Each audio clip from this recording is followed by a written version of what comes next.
Hello, ഇന്ന് നമുക്ക് നിലുവായിട്ടൊന്ന് കറങ്ങാൻ പോയാലോ? ജോലി റിസൈൻ ചെയ്തതിന് ശേഷം ആദ്യമായിട്ടാണ് കേട്ടോ ഒപ്പം വർക്ക് ചെയ്ത ഫ്രണ്ട്സിനൊപ്പം പുറത്ത് വെച്ചൊരു മീറ്റപ്പ് നടക്കുന്നത്. പ്ലാനിങ് ഒക്കെ എപ്പോഴും നടക്കുമെങ്കിലും സമയവും സൗകര്യവും ഒന്നും ആർക്കും ഒത്തുവരാത്തത് കൊണ്ടിട്ട് ഇതുവരെ ഇങ്ങനൊരു സംഭവം ഉണ്ടായിട്ടില്ല.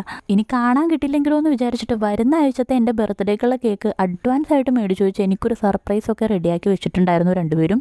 ആ കുറച്ച് സമയം കൊണ്ട് തന്നെ 10 വർഷമായിട്ട് എൻ്റെ കൂടെ ഉണ്ടായിരുന്ന ഞാൻ മറന്നു തുടങ്ങിയ എൻ്റെ എല്ലാ ശീലങ്ങളും ഒന്നൊന്നായിട്ട് എൻ്റെ ഓർമ്മയിലേക്ക് ഇങ്ങനെ ഓടി ഓടി എത്തി. ജോലിക്കിടയിലെ തമാശകളും അബദ്ധങ്ങളും ഗോസിപ്പ് പറച്ചിലുകളും എങ്ങനെയെങ്കിലും ഒന്ന് റിസൈൻ ചെയ്താൽ മതി എന്നുള്ള സ്ഥിരം ഡയലോഗടിയും, രാവിലെ എണീറ്റ് ഡ്യൂട്ടിക്ക് പോകാൻ മടിയാവുമ്പോൾ ഇൻചാർജിനെ വിളിച്ച് ഇല്ലാത്ത വേദന പറഞ്ഞെടുക്കുന്ന ലീവുകളും, തലക്ക് വെളിവില്ലാത്ത തിരക്കാണെങ്കിലും ആഘോഷിക്കാൻ മറക്കാത്ത ഓണവും ക്രിസ്മസും വിഷുവും, മാസത്തിലെ 6ാമത്തെ ദിവസം കാത്തിരിക്കുന്ന സാലറിയും, സാലറി ക്രെഡിറ്റ് ആയി എന്നുള്ള ആ ഒരു മെസ്സേജും, ATM നിന്ന് കാശ് കൊടുത്ത് വീട്ടിലേക്ക് സാധനവും വാങ്ങി തല ഉയർത്തിക്കൊണ്ടുള്ള ആ ഒരു പോക്കും, രാവിലെ തൊട്ട് വൈകുന്നേരം വരെയുള്ള ജോലി വിശേഷങ്ങൾ വീട്ടിലുള്ളവരെ പറഞ്ഞു കേൾപ്പിക്കുന്ന തീരം വെറുപ്പിക്കൽ പരിപാടി എല്ലാം എനിക്ക് ഷടപടയെ ഞങ്ങളുടെ ഓർമ്മ വന്നു. അത്യാവശ്യം സൊറപറച്ചിലും റീലെടുപ്പും എല്ലാം കഴിഞ്ഞെങ്കിലും 3 പേർക്കും ഒട്ടും മതിയായിട്ടുണ്ടായിരുന്നില്ല. അപ്പൊ ഇതുപോലെ മീറ്റപ്പുകൾ പെൻഡിങ് വെച്ചിട്ടുള്ള ആരെങ്കിലും ഒക്കെ ഉണ്ടെങ്കിൽ വേഗം ആയിക്കോട്ടെ കേട്ടോ.